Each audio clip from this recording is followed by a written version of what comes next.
Let's get this presentation started. I am so very excited for tonight. I always love when we have guest speakers. I especially love it when we have the one and only Bill Patton here with us. He's done a few of these presentations, and every single time he is here, it is incredibly enlightening.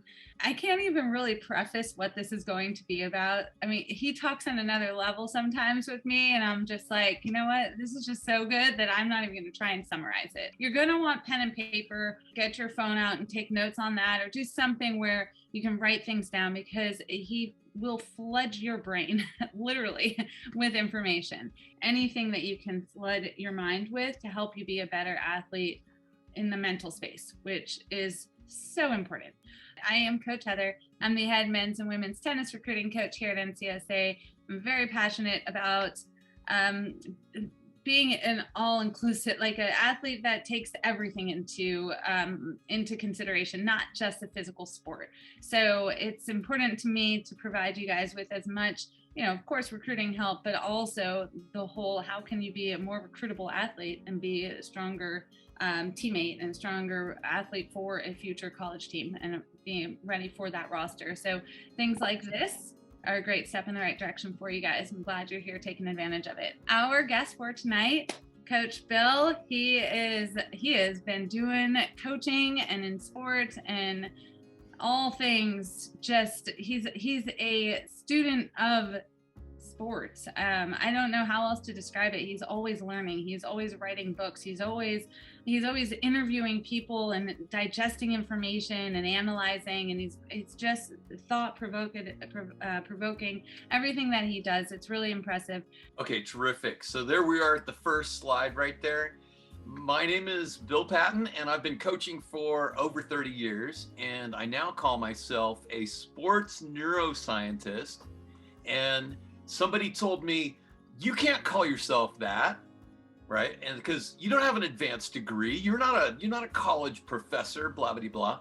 And I'm like, sports scientist, neuroscientist. So I did it again. But what is a scientist? A scientist is someone who studies science. And what is science? Science is always questioning the current assumptions. What I do is I try to find the most practical, usable information to help you become better athlete. I would like you to put away all devices or other distractions, and that's one of the lessons that you're going to learn during this time. So the goal is to dramatically improve your sports IQ.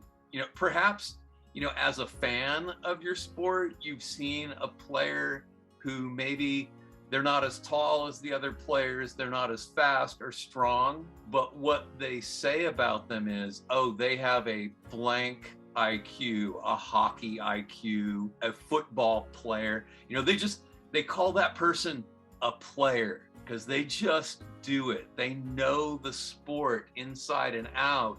And so they have this thing. I'm a little bit of a Raider fan, and we have this guy, Hunter Renfrow, right? Walk on at Clemson, probably should have never made it at Clemson, probably should have never been drafted by the Raiders. But because he's so intelligent about the way he plays, he's a star. Steph Curry with the Warriors. Just a couple of quick examples, but you can think about people who are the smartest ones. Now, if you combine that with also having physical talent, then you can really take things to a new level. Go to the next slide, please. So we're going to talk about brain plasticity. All right. And so imagine slime or Play-Doh or Jello. Because your brain is essentially Jello in your head. It's wiggly and it changes shape.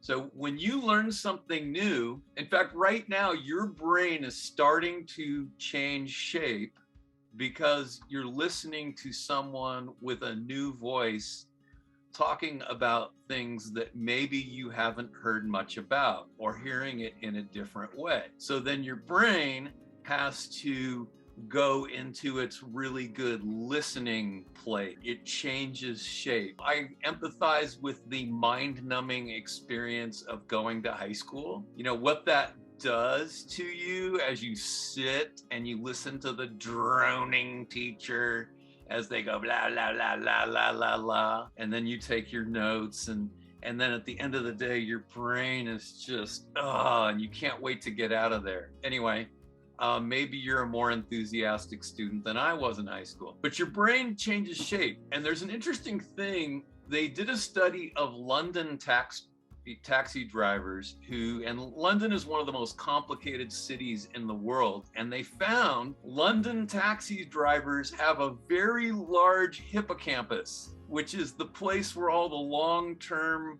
memories are stored. You, being an athlete, you have a different shaped brain than other people because the thing that you do creates a larger area to do the thing that you do that's unique. That's why our identities as players of sports get so wrapped up in what we do.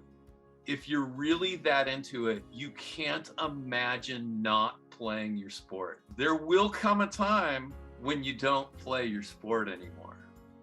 It will happen someday.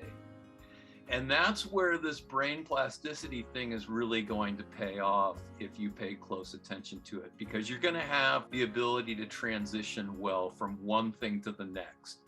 And we see a lot of athletes who transition really well from retiring from their sport to, say, become a coach or an administrator or a business person, and they take those lessons learned from athletics and thrive.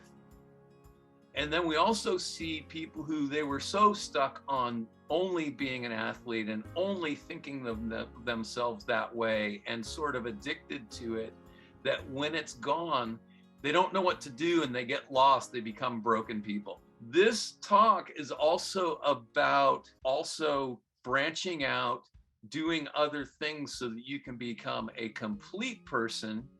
And that also helps you to succeed at your sport. You want to have football IQ, basketball IQ, throwing IQ, tennis IQ.